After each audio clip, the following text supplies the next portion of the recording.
be like walking outside and smelling the flowers and all of that. And this organization is going to help you continue to do those things. The Save the Honeybee Foundation are giving the bees a voice because right now they're kind of going extinct. And without bees, there's not going to be any animals that pollinate because bees pollinate most of the fruit and everything. So it's expected that if they do go into extinction, there's 4 years of supply for food for the whole world. And after that, there won't be any more like tomatoes and flowers and stuff like that, which eventually there will be trees that with this oxygen problem. So it's kind of a big deal. Like, you don't really think, oh, I'm just gonna step on that bee because they sting me and I don't like them. But they're actually like very important to us. And this place creates sanctuaries for them where they keep them away from pesticides, predators, and diseases. And they try to like build giant nests of them to kind of help pollinate, I guess, the world. And they've been around since 2009. And they're creating safe havens for them. And this is the link if you guys want to check out their website. They have a lot of information, a lot of cool pictures of what they're doing. And yeah, just like bees are a big part of the food chain, and if they're removed, it's going to affect all of us, and it's going to affect us very quickly.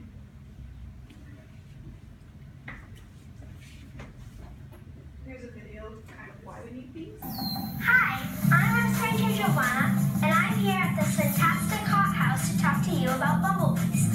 Now you're probably wondering, what do bees and tomatoes have in common? Well, bumblebees actually play a very important role in the production of tomatoes. Here to tell me more is Dr. Ferdy, who's been studying bees for over a decade. Thanks, Giovanna. You're right. Bumblebees do have a very special role when it comes to producing tomatoes. Their role is to pollinate the flowers on the tomato plants. See, pollination happens when a brightly colored powder is moved from one part of the flower to another. The pollen is produced in the male part of the flower, which is called the anther, and is moved to the female part of the flower, which is called the stigma. It takes one tiny grain of pollen to make each seed in the fruit or vegetable. For some plants, like grain and corn, the pollen is carried by the wind, but for many plants, like fruit and vegetables, bumblebees are responsible for the pollination. That's very interesting. So can you tell me some of the other foods that bumblebees pollinate? Yes, bumblebees are important for pollination of raspberries, blackberries, blueberries, almonds, watermelon, pumpkins, and many others, just to name a few. And they also help to pollinate other crops like clover when it's grown for seed, or canola grown for cooking oil. So does that mean without pollination, we'd have trouble growing enough food? That's right, Giovanna. We have grain and corn, but we depend on bumblebees for pollination of many fruits and vegetables. Remember that I said that one tiny grain of pollen is required for each seed in a fruit or vegetable. That means that if the flower doesn't get pollen or doesn't get enough pollen, there'd be less crop to harvest and the fruit would be smaller. We depend on pollination by bumblebees for much of our food supply. Wild plants and the wild animals that feed on them depend on bumblebees for pollination too.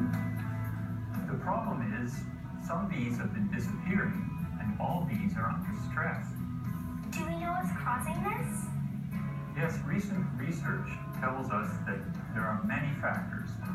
New bee diseases coming into our area, competition for food and nesting areas, loss and fragmentation of habitat. Pollution, pesticides, and climate change are also thought to be threats.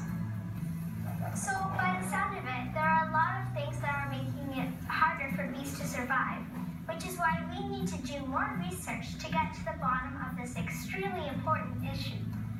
That's right, Giovanna. We do need to know a lot more about bumblebees.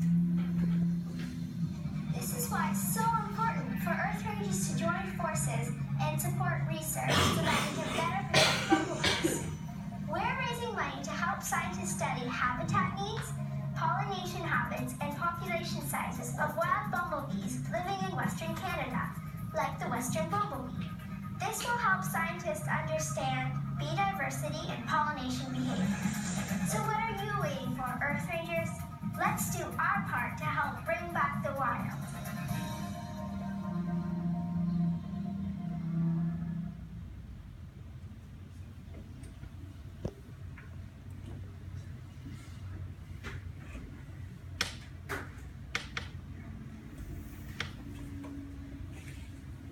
So basically the overall problem that we're facing with the increase of death rates to the bees is that people always overlook bees as a sort of threat, when actually they're being very beneficial to our agricultural situations, such as growing fruits, vegetables, flowers, and grain. Bees actually pollinate twice as much as any other organism that pollinate flowers. And they also create up to $19 billion worth of food that we eat per year. With the increase of death rates to bees, it can cause a huge problem to us, and we need to focus on how we can actually help support the bees so we could keep the cycle flowing. Because we depend on bees for what they do, not what they have.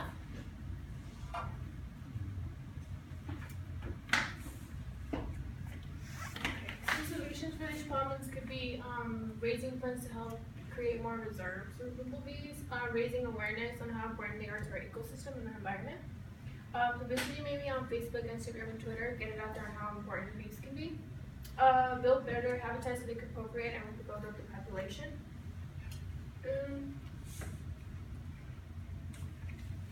So in other words, bees, and so in order to save our bees and your food supply, what you can do now is, first of all, you can sign a petition or call your legislator, urging them to make more sanctuaries and everything. Those are like the different codes. If you really get into it, the different codes you can go to your city council or wherever you at the time, and it can just kind of boost up the increase, because also Obama has a new thing that's going on right now where he's about to sign a petition, so a lot of these sanctuaries can be made because he knows how important it is for us and all the different fruits that we need and everything. More than 75% of the world is about 100 the crops and our different benefits from the pollination in North America. Like they said, it's about 20 billion in agriculture each year. So when you think about killing the bee, just think about all the agriculture, all the money that we're going down the drain, and all the food that we eat on a daily basis when it comes to them.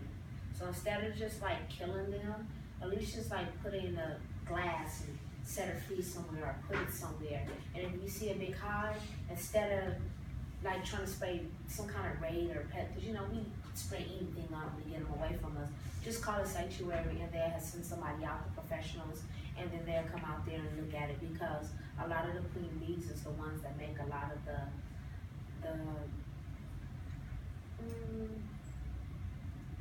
they're the main ones that do everything when it comes to the beehives. So, and then these are just some of the pictures, because when we spray them, that's what they're doing with their little face mask. We're killing them off. That's what it does. It works. We might not think it works. We might think that it is basically just harm, and some people do get harmed. They get stung by them for the different reasons, but in actuality, we actually need them to make all the stuff that we